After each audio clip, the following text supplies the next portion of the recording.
할렐루야. 오늘도 이 예배 자리에 나오신 여러분을 축복하고 환영합니다. 우리 서로도 인사하십시다. 옆 사람과 오늘도 만나서 반갑습니다. 잘 오셨습니다. 은혜 많이 받으세요. 감고사축 감사합니다. 고맙습니다. 사랑합니다. 축복합니다.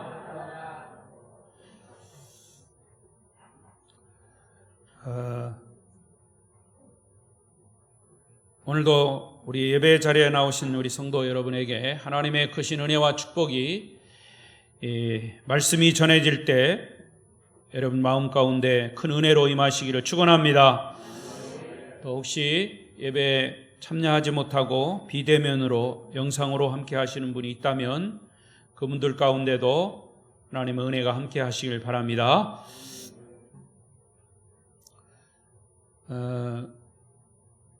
로마서 백독은 금년 말까지 유효합니다. 아직도 저는 기대하고 있습니다. 로마서를 통해서 여러분의 신앙이 또 여러분의 복음에 대한 확신이 더 깊어질 수 있기를 바랍니다. 오늘도 로마서의 말씀은 계속되는데요. 오늘 말씀의 주제는 다 같이 보겠습니다. 시작. 나는 구원받은 자의 복을 누리고 있는가. 한 번 더. 나는 구원받은 자의 복을 누리고 있는가. 여러분 구원받았습니까? 그러면 구원받은 자로서의 축복을 누리고 있는가?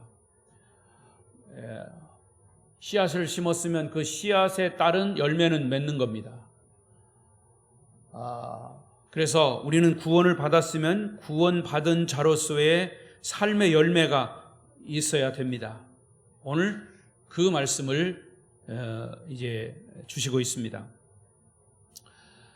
요즘 사람들에게 나타나는 이 공통적인 말, 언어, 공통적인 그런 감정 혹은 그런 느낌,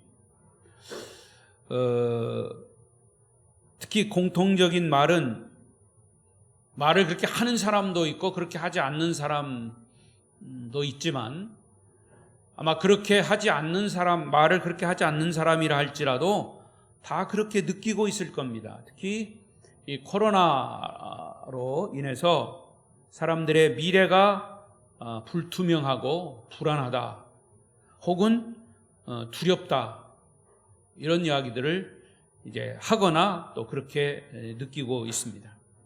사람은 누구나 이 미래가 불투명하면 삶의 하루하루가 불안하거나 두렵습니다.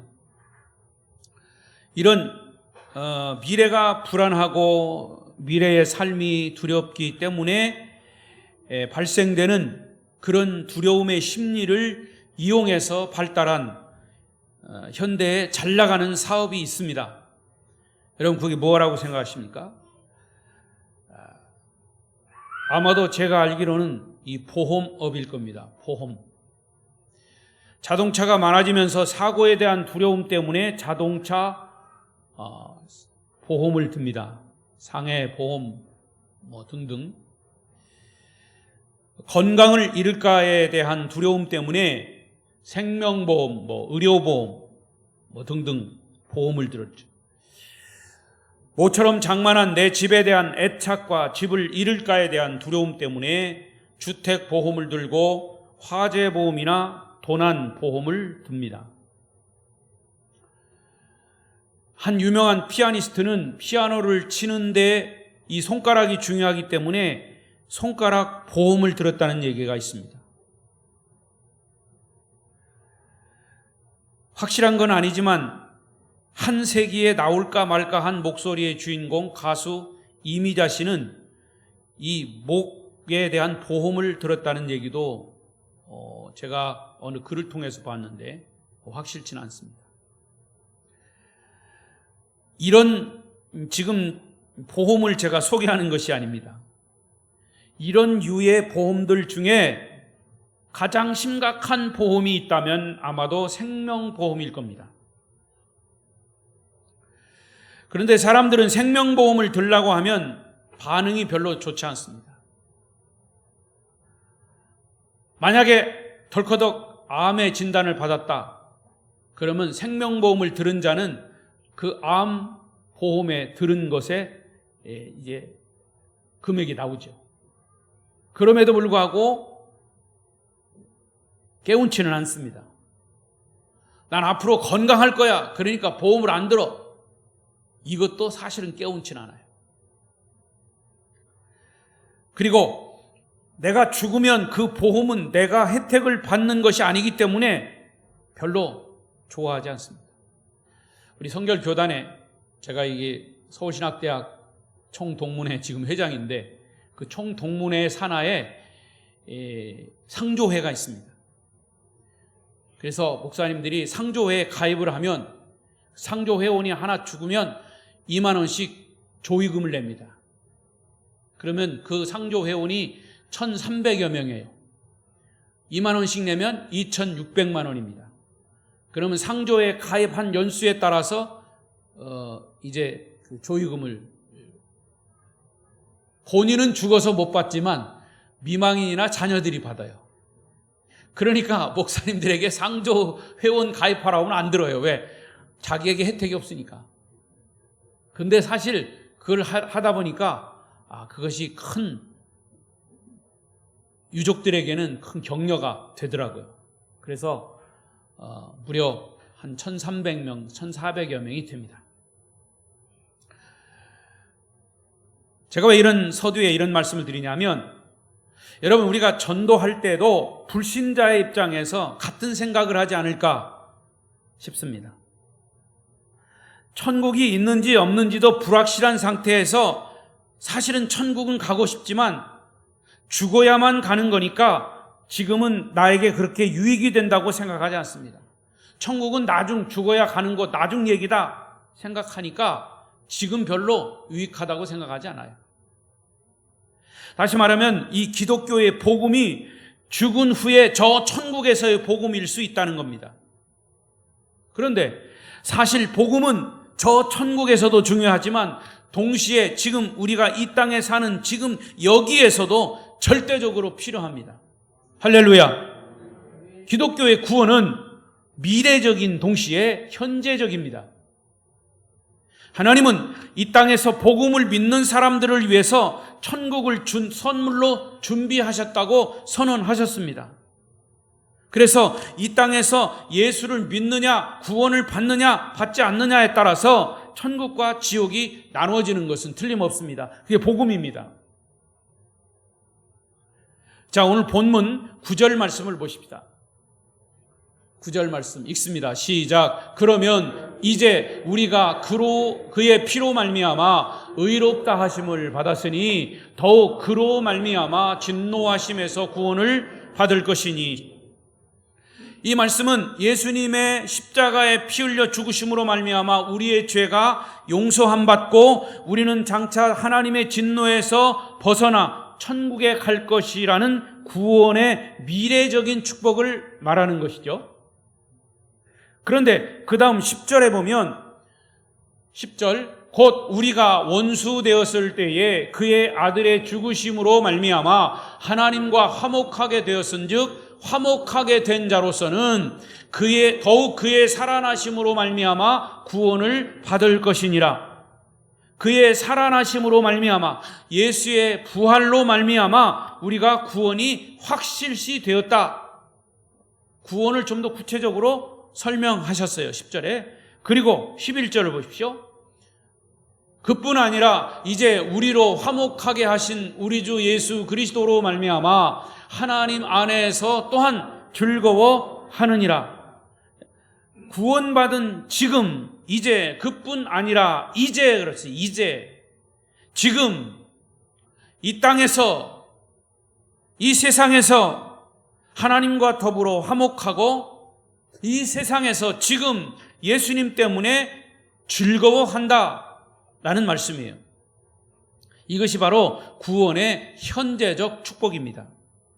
여러분, 우리가 예수를 믿음으로 말미암아 영원한 생명을 얻고 구원받은 자들입니다. 그러면 오늘 구원받은 자들로서 이 땅에서 누릴 수 있는 그런 현재적인 축복은 무엇이냐라는 얘기예요. 그게 설교 주제입니다.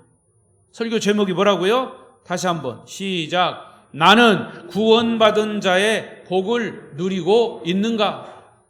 다시 한번 나는 구원받은 자의 복을 누리고 있는가? 이것은 여러분 스스로에게 던지는 질문입니다. 그러면서 오늘 그 축복이 뭔가를 말씀을 통해서 풀어갈 때 그 축복 받은 것이 정말 여러분의 축복인가? 그것을 확인하시기를 바랍니다. 첫 번째로 구원받은 자가 누리는 복은 화평의 복이다 그랬습니다. 자, 1절을 다시 보겠습니다. 5장 1절 시작. 그러므로 우리가 믿음으로 의롭다 하심을 받았으니 우리 주 예수 그리스도로 말미암아 하나님과 화평을 누리자. 자, 믿음으로 의롭다 하심을 받았으니 라는 말은 구원을 받았으니 라는 뜻이었어요. 구원을 받았으니 이제는 뭘 하자고요? 하나님과 화평을 누리자 그 말이에요. 여러분, 구원 받아서 마음이 평안합니까? 지금도 불편합니까? 여러분, 구원 받았으면 여러분 마음이 편안해야 돼요. 평안해야 돼요.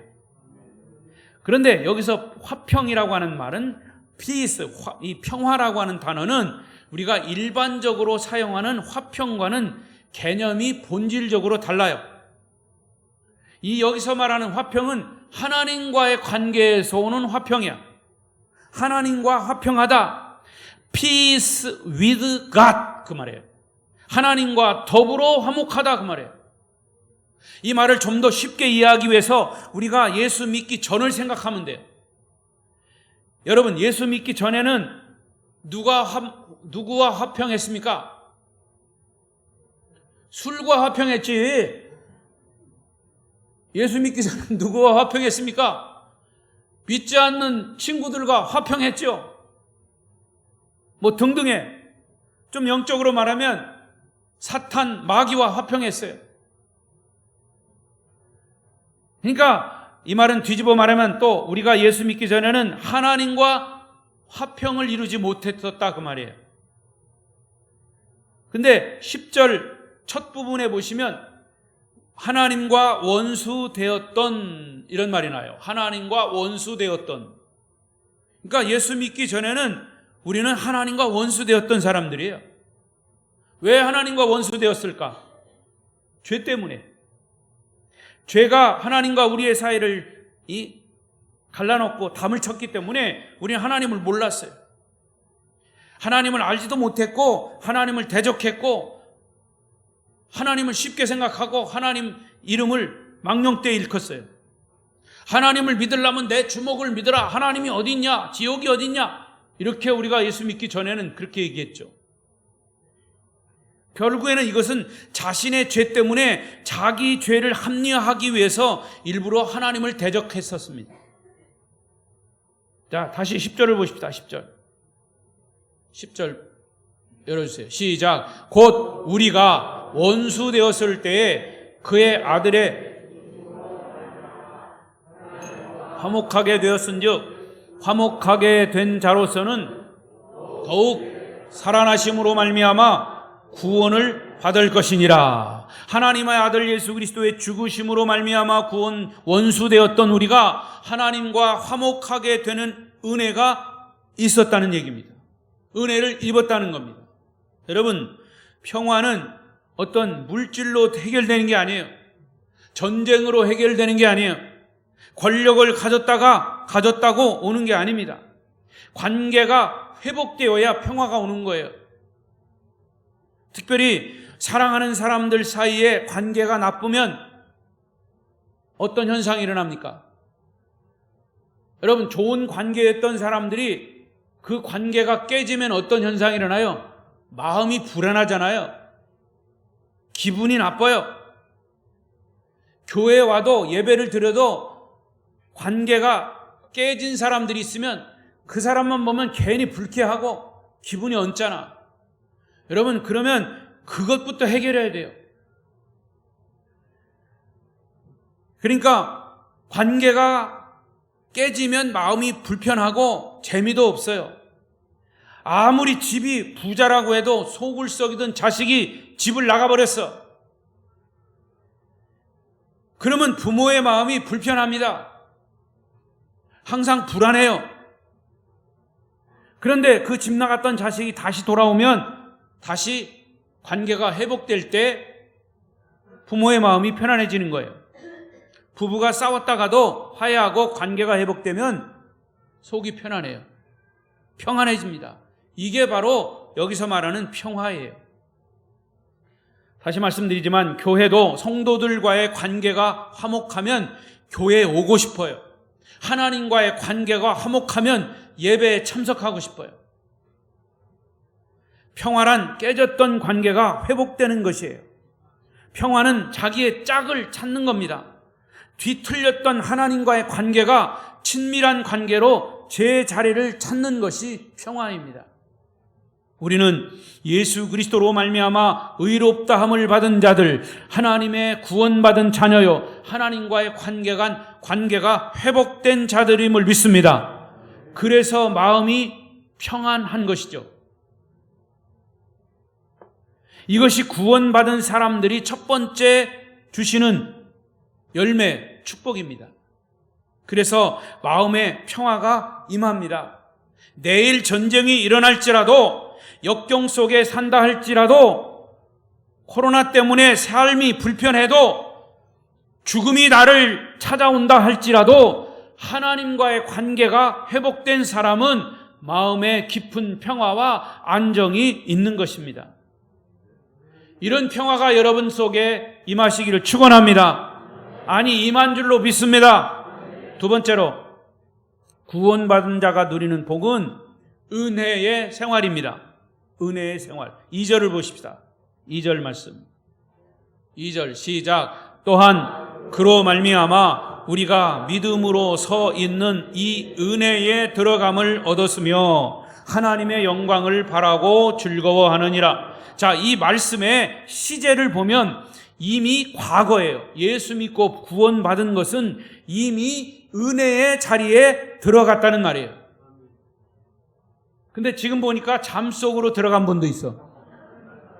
깨어나시기를 바랍니다. 은혜의 자리에 들어가 있는 거예요. 구원받은 것은 이미 은혜의 자리에 들어가 있다는 말이에요. 은혜의 자리에 들어가지 못한 사람은 구원받은 것 아니에요. 예수 믿고 구원받았다고 하면서 은혜의 자리에 들어가지 못하고 그냥 들어갈까 말까 들락날락 하는 사람들이 너무나 많아요. 그저 율법에 매여가지고 율법적인 생활에 머물러 있어요. 예수 믿으면서도 내가 무슨 선한 일을 해야 구원받은 것 같고 아무 일도 하지 않으면 구원받은 것이 없어지는 것 같은 그런 율법에 매여 살고 있다고 말이에요. 그러니까 마음에 평화도 없어요.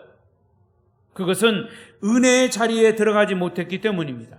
이 말씀을 잘 보세요. 은혜에 들어감을 얻었으며 그랬어요. 이미 은혜의 자리에 들어갔다는 얘기예요. 과거형입니다. 1절에서의 평화를 누리자라고 하는 것은 현재형입니다. 그러니까 평화는 은혜의 자리에서 피어나는 꽃이다, 이렇게 얘기할 수 있어요. 은혜의 자리에 들어가서 평화가 임하는 거예요. 평화가 나타나는 겁니다. 은혜가 없으면 마음에 평화도 없어요. 모든 것이 주님의 은혜입니다. 한번 따라 하십시다. 모든 것이 주님의 은혜입니다. 잠을 주시는 것도 주님의 은혜입니다. 따라 하세요. 그렇게 느껴지면 마음이 평안할 수가 없어요. 그렇게 평안할 수가 없어요. 바울 서신에 보면 똑같이 동일하게 어떤 서신이든지 처음이나 마지막에 나타나는 그런 문장이 있어요. 은혜와 평강이 너희 무리에게 있을지어다. 은혜와 평강이 너희의 무리에게 있을지어다. 우리 옆 사람에게 그렇게 얘기하십시다. 은혜와 평강이 당신에게 있기를 원합니다. 그렇습니다. 은혜의 생활을 하는 것이 구원받은 자가 누리는 축복이에요. 예수를 믿는 것은 어떤 율법적인 생활에서 은혜의 생활로 들어가는 거예요. 자, 잘 보세요. 어떤 사람이 대통령한테 가는 거예요. 근데 대통령한테 갈 때 혼자 가는 게 아니에요. 누구의 안내를 받을까? 비서실장의 안내를 받는 거예요. 자, 나는 시골에서 있는 사람인데 어떤 과정을 통해서 대통령을 독대하는 기회를 얻었어. 그러면 대통령을 만나려면 내가 그냥 가는 게 아니에요. 청와대에 갔습니다. 청와대에 가서도 대통령을 만나려면 그 대통령의 비서실장을 통해서 혹은 비서를 통해서 안내를 받는 거예요.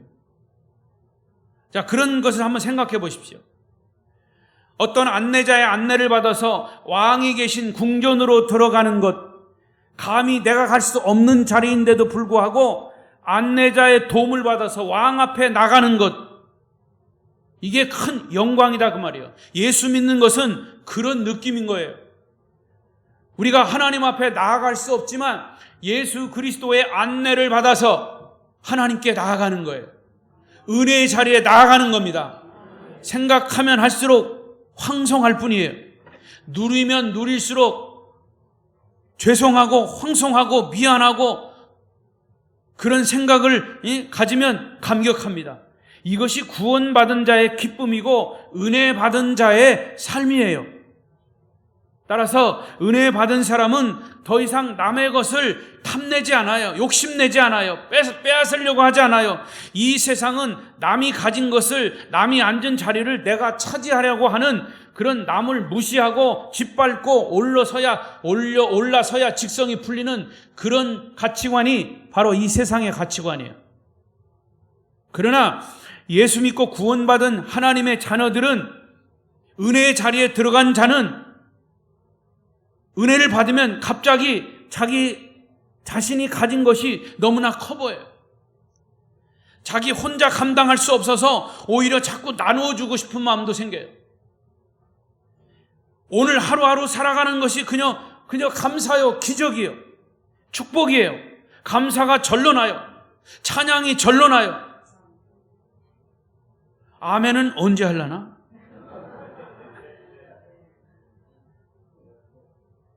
오히려 자기가 건강하다는 것이 아픈 사람들에게는 미안한 마음이 들어요. 자신도 모르게 원망과 불평이 사라집니다. 항상 감사가 충만합니다. 기쁨이 충만합니다. 이것이 구원받은 자가 누리는 은혜의 생활임을 믿습니다. 그게 바로 축복의 현상이고 축복의 현장이에요. 그래서 우리가 잘 아는 시편 23편 1절에 여호와는 나의 목자시니 내게 부족함이 없으리로다. 다윗에게는 좋아할 것, 누릴 것 많이 있어요. 그러나 그런 거 다 제쳐두고 하나님이 나의 목자시기 때문에 나는 부족함이 없다. 그거 하나로 만족하다. 하나님 한 분으로 만족하다. 다윗의 고백이에요. 그리고 23편 5절에는 그래서 내 잔이 넘친다 그랬어요. 많이 가져서 넘친 게 아니라 여호와 한 분이 나의 목자이시기 때문에 그분 때문에 나의 모든 삶이 넘친다 그 말이에요.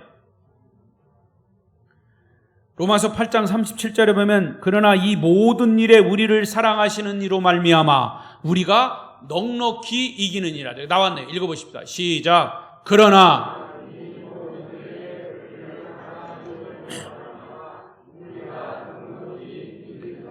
구원받은 사람은 주님의 사랑으로만으로도 만족하는 거예요. 동남풍아 불어라, 서북풍아 불어라, 가시밭에 백합화 예수 향기 날린다. 예수님 내 주여 내 중심에 오셔서 주님 한 분만으로 만족하옵니다. 아멘. 때로는 가진 것을 누릴 줄을 몰라서 안 누리는 것이 아니에요. 때로는 갖지 않기로, 욕심내지 않기로 작정한 거예요. 하나님의 은혜를 생각하면 그저 하나님께 무엇이든지 그냥 드리고 싶고, 몸도 마음도 헌신도 봉사도 물질도 작은 것이라도 주님께 드리고 싶어서 어쩔 줄을 몰라 하는 거예요. 이게 은혜 받은 자의 모습이에요. 구원받은 자의 모습이에요. 오직 주님 한 분만으로 만족하는 것이. 성도 여러분도 이런 은혜의 생활을 하시기를 축원합니다. 세 번째, 구원받은 자가 누리는 축복은 하나님의 영광을 위하여 기쁘고 즐겁고 적극적으로 사는 거예요. 2절 끝절에 보니까 하나님의 영광을 바라고 즐거워한다 그랬어요. 여기 두 부분으로 되어 있죠. 하나님의 영광을 바라고 라고 하는 부분과 뒤에는 즐거워하느니라 라고 하는 부분이. 여러분에게 다시 묻습니다. 여러분은 무엇 때문에 인생을 사십니까? 인생의 삶의 목적이 무엇입니까? 의식주, 이것이 인생의 목적입니까? 돈 버는 것이 목적입니까? 여기 학생들, 청년들 왜 공부합니까? 목적이 뭡니까? 공부 열심히 해서 좋은 직장 가려고. 그러면 왜 좋은 직장을 갑니까? 좋은 사람 만나서 결혼하려고. 왜 결혼합니까? 애들 낳아서 행복하게 살려고. 행복하게 사는 목적이 무엇입니까? 그러니까 내 삶의 목적과 목표가 분명해야 된다고 말이에요. 인생의 목적과 목표가 없는 사람은 방황을 하는 거예요. 무슨 일을 하든지 목적이 있으면 방황하지 않아요. 왜 사는가에 대한 답을 아는 사람은 어떻게 살아야 하는 답도 알아요. 하나님이 우리 인간을 지은 목적은 그 인간으로부터 영광을 받으시기 위해서요. 그래서 우리 쪽에서는, 인간 쪽에서는 내가 열심히 사는 것, 목적이 하나님의 영광을 위하여야 된다고 말해요. 공부를 열심히 하는 것도 하나님의 영광을 위해요. 공부를 열심히 하다가 보면 좋은 성적이 나오고, 좋은 성적이 나오다 보면 어떻게 보면 또 좋은 직장에도 가게 되고, 이 모두가 다 하나님의 영광을 위하여 해보라 그 말이에요. 그러면 그게 열린다고 말이에요. 열려. 그리고 열려도 하나님이 우리에게 주신 달란트가 있어요. 누구든지 다 달란트가 있어요. 그 달란트대로 열어주신다고 말이에요. 하나님의 영광을 위하여. 따라하십시다. 하나님의 영광을 위하여. 하나님의 영광을 위하여. 그래서 성경이 뭐라고 했어요? 너희가 먹든지 마시든지 무엇을 하든지 하나님의 영광을 위하여 하라. 그리고 그 목표와 목적을 위해서 사는 사람은, 살아가는 방법은 뭐예요? 즐거워하는 거예요. 즐거워하는 거예요. 내가 뭘 하든지 열심히 해서 이것은 하나님의 영광을 위하여 하는 거다 라고 즐거워하는 거예요. 여기 답을 다 가르쳐 줬잖아요. 하나님이 구원받은 사람들은 이렇게 살아라. 근데 우리는 답을 알면서도 그 답대로 못 사니까 힘들고 괴로운 거예요. 대부분 하나님 없는 사람들의 인생 목표는 돈 많이 벌어서 잘 사는 거예요. 좀 더 출세하는 것, 좀 더 성공하는 것에 가치를 두고 사는 거예요. 이런 가치들은 철저히 자기 중심적인 것이죠. 자기 만족, 질병 없이 지내는 건강, 더 많이 소유하는 것, 물질의 풍요함으로 사는 것, 그들의 목표예요. 그런데 결국에는 이런 것들도 나중에는 다 나이 먹으면 내가 목표한 것도 다 그냥 이루고 지나가는 거예요. 하나의 과정이에요. 그럼 마지막에 내가 죽음 앞에서의 영광임, 이 목표가 뭐냐고 말이에요. 여러분, 이런 자체는 나쁘다는 게 아니에요. 물질이 나쁘고 이런 건강으로 사는 게 나쁘다는 것이 아니라 그런 것들이 꼭 필요한 거죠. 그러나 그런 것들의 가치가 모두 자기중심적이기 때문에 그런 목표가 이루어지지 않았을 때는 남을 원망하고 불평하고 더 나아가서 하나님까지 원망합니다. 그래서 괴로움은 스스로 목숨을 끊기도 합니다.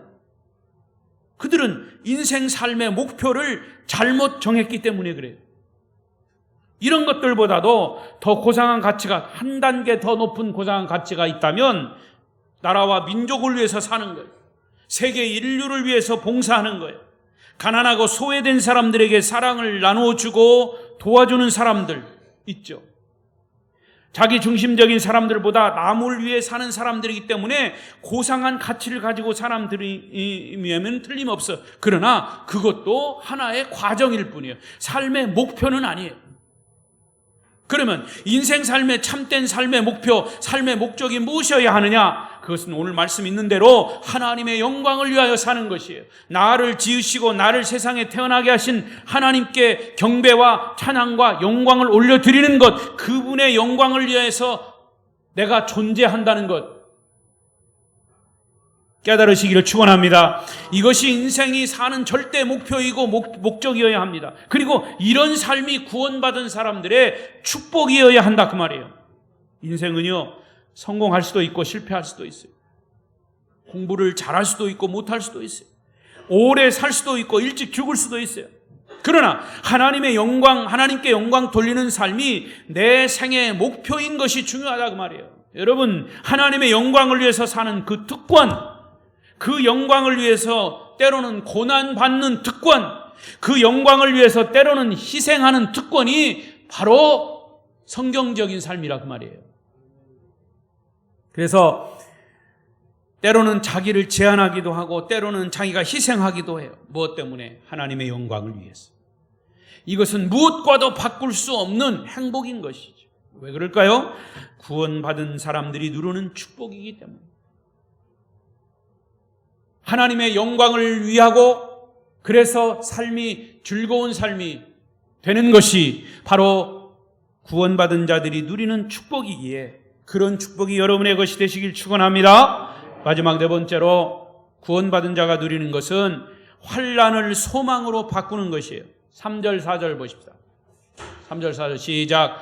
다만 이뿐 아니라 우리가 환난 중에도 즐거워하나니 이는 환난은 인내를, 인내는 연단을, 연단은 소망을 이루는 줄 알미로다. 여기서 말하는 환난은 환경적인 어려움, 육체적인 질병 혹은 고통을 말하기도 합니다.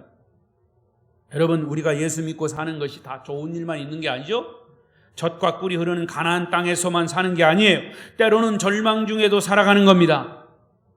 그래서 사도 바울은 자기가 세상에 살면서 더욱 복음 전도자로, 결혼도 안 하고 오직 복음 전하는 자로 살았는데 얼마나 고난을 당했는지 몰라요. 자, 이 사도 바울이 당한 고난을 한번 이렇게 열거하고 있는데 읽어보십시다. 고린도후서 11장 23절. 사도 바울이 당한 고난.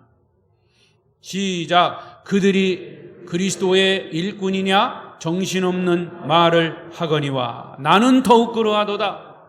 내가 수고를 넘치도록 하고 옥에 갇히 더 많이 하고 매도 수없이 맞고 여러 번 죽을 뻔하였으니 유대인들에게 40에 하나 감한매를 5번 맞았으며 3번 태장으로 맞고 1번 돌로 맞고 3번 파선하고 일주야를 깊은 바다에서 지냈으며 여러 번 여행하면서 강의 위험과 강도의 위험과 동족의 위험과 이방인의 위험과 신의 위험과 광야의 위험과 바다의 위험과 거짓 형제 중에 위험을 당하고 또 수고하며 애쓰고 여러 번 자지 못하고 줄이며 목마르고 여러 번 굶고 춥고 헐벗었노라.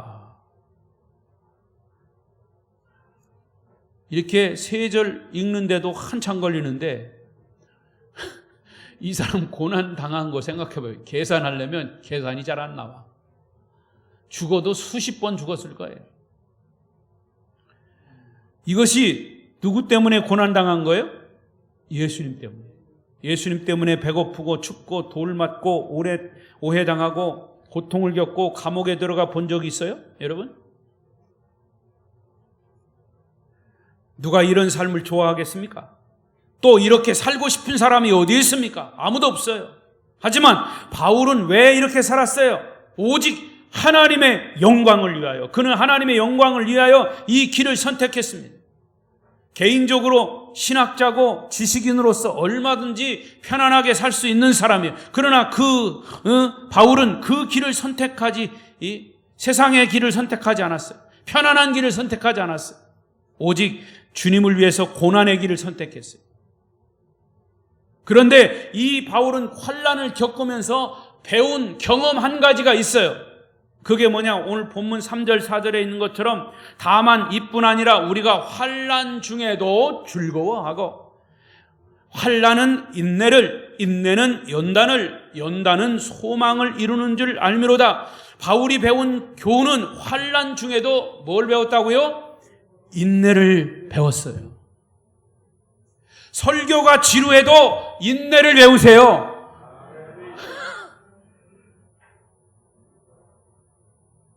아직도 설교가 길다고 생각합니까? 그러면 인내를 배우세요.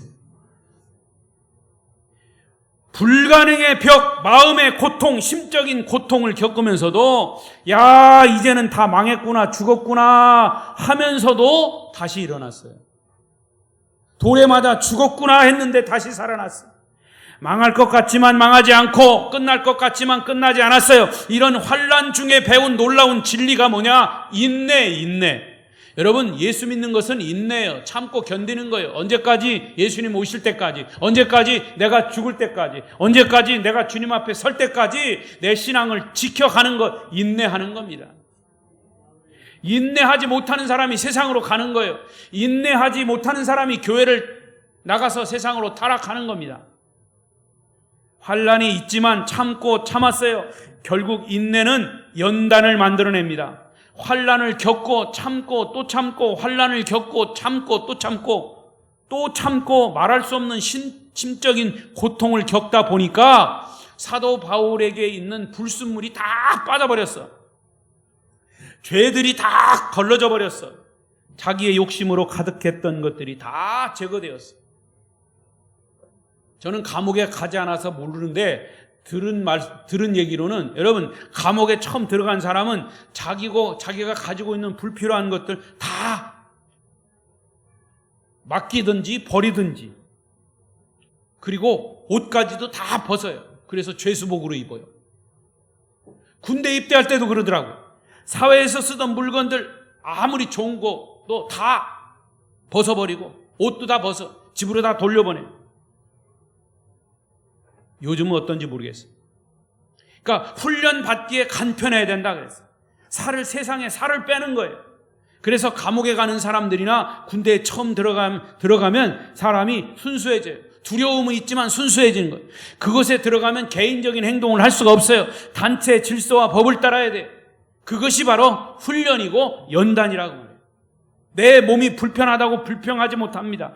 옆 사람이 나를 힘들게 한다고 불만을 터뜨리지 못합니다. 상대방이 나에게 듣기 싫은 소리를 해도 참아야 합니다. 연단이기 때문에. 근데 요즘은 그런 군대가 이상해졌다고 그러더라고요. 군대에서 훈련 받다가 힘들면 집에다 전화한대요. 그러면 또 집에서 그 부모는 또 군대 상사에다가 연락해가지고 왜 이렇게 참 요즘 군대가 아주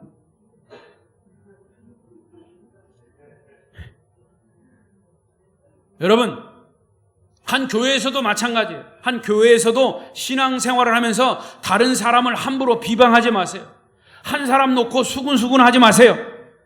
또 내가 어떤 서운한 소리를 들었다고 쉽게 시험에 들지도 마세요. 이제는 우리의 신앙의 성숙함을 보여야 할 때입니다. 금광에서 갓 캐낸 금덩어리는 그냥 금덩어리가 아니에요. 용광로 속에 들어가서 재련이 돼요. 수천도 되는 불 속에 재련이 돼서 불순물들이 다 가려져야 순금이 되어 나오는 겁니다. 성경에도 욥기 23장 10절에 보면 그러나 내가 가는 길을 그가 아시나니 그가 나를 단련하신 후에는 내가 순금같이 되어 나오리라. 구성경에 보면 정금같이 되어 나오리라. 할렐루야. 신앙의 연단은 꼭 필요한 과정입니다. 저는 그래서 통전적으로 보면 코로나를 이 땅에 이 세상에 보내는 것도 하나님이 우리를 나 자신을 신앙적으로 연단하기 위한 과정이다. 나는 그렇게 생각해요. 다른 사람 모르겠어요. 바울은 이 연단은 소망을 낳는다 그랬습니다. 드디어 영적인 눈을 뜬 거예요. 이런 고난과 연단을 통해서 영적인 눈이 떠지는 거예요. 그게 소망이에요. 가슴이 뻥 뚫려버렸어요. 그는 땅에서 살다가 하늘로 올라가 버렸어요. 그는 진리를 보았어요. 영원한 소망이 무엇인지 보게 되었어요.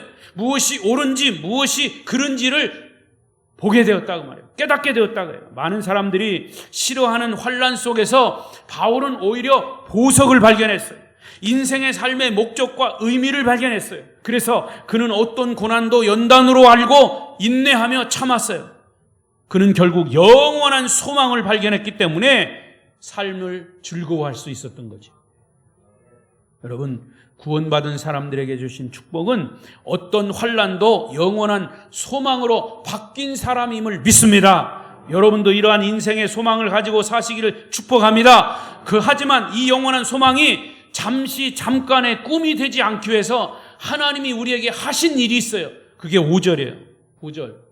시작. 소망이 우리를 부끄럽게 하지 아니함은 우리에게 주신 성령으로 말미암아 하나님의 사랑이 우리 마음에 부은 바 되었다. 하나님은 구원받은 자들에게 주신 영원한 소망이 희미해지지 않고 소멸되지 않도록 우리에게 뭘 주셨다? 성령을 주셨어요. 성령으로 말미암아 우리 마음속에 하나님의 사랑이 부어졌다 그랬어요. 성령 하나님은 우리에게 영원한 소망이 없어지지 않도록 하나님의 사랑을 계속 부어주십니다. 오늘도 부어주시고 내일도 부어주시고 떨어지지 않도록 부어주셔요. 아니, 이미 다 하나님의 사랑은 이 공간 안에 다 있어요. 우리가 취하기만 하면 돼. 이런 사실은 영적인 분별력이 있는 자들과 영적으로 깨어있는 자들에게만 들려지고 보여질 것입니다. 말씀을 뵙겠습니다. 여러분은 구원받은 하나님의 자녀입니까? 그럼 무엇으로 증명합니까? 오늘 성경은 우리에게 구원받은 자에게 주시는 축복을 말씀하셨어요. 그렇다면 하나님이 주신 마음의 평화가 여러분에게 있습니까? 여러분은 하나님의 은혜의 생활을 하고 있습니까? 여러분은 하나님의 영광을 위해서 기쁘고 즐겁고 적극적인 삶을 살고 있습니까? 여러분은 환난이 소망으로 바뀐 삶을 살고 있습니까? 대답은 여러분 스스로 하십시오. 아무쪼록 아름다운 교회 성도 여러분들은 구원받은 자로서의 축복을 마음껏 이 땅에서 누리시기를 축원합니다. 기도하겠습니다.